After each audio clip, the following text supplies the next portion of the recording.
are going to evaluate the composition of two functions. Here we have f of x is equal to x squared minus 1 and g of x is equal to 2x plus 3.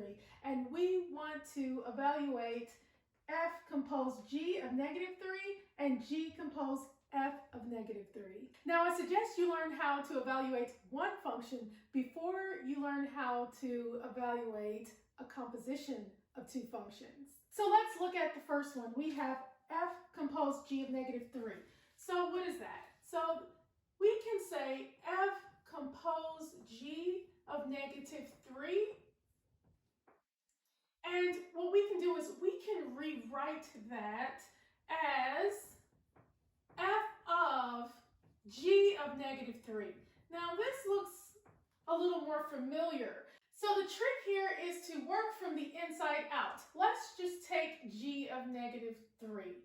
Well, g of negative 3 is equal to, well, g of x is equal to 2x plus 3. So if I replace x with negative 3, we're going to get 2 times negative 3 plus 3, which gives us negative 6, plus 3, which gives us negative 3. So now I can take my g of negative 3 and replace it with negative 3. So we can say f of negative 3. So now we look at our f function and we have f of x is equal to x squared minus 1. And we want to replace x with negative 3. So here we have x squared, so we're going to say negative 3 squared minus 1, which gives us 9 minus 1, which gives us 8. Now let's evaluate g compose f of negative 3. So if I say g compose f of negative 3, we can rewrite that as g of f of negative 3. And again, let's work from the inside out. What is f of negative 3? I'm going to take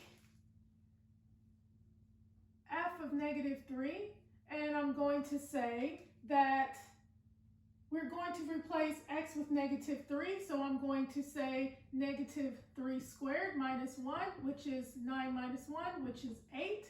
So now I'm going to take my 8 and replace f of negative 3 with my 8. So I'm going to say g of 8.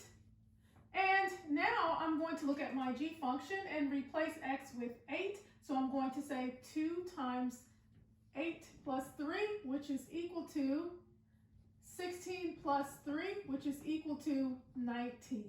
Okay? And that is how you evaluate the composition of two functions. Thank you for watching, and hey, you're awesome.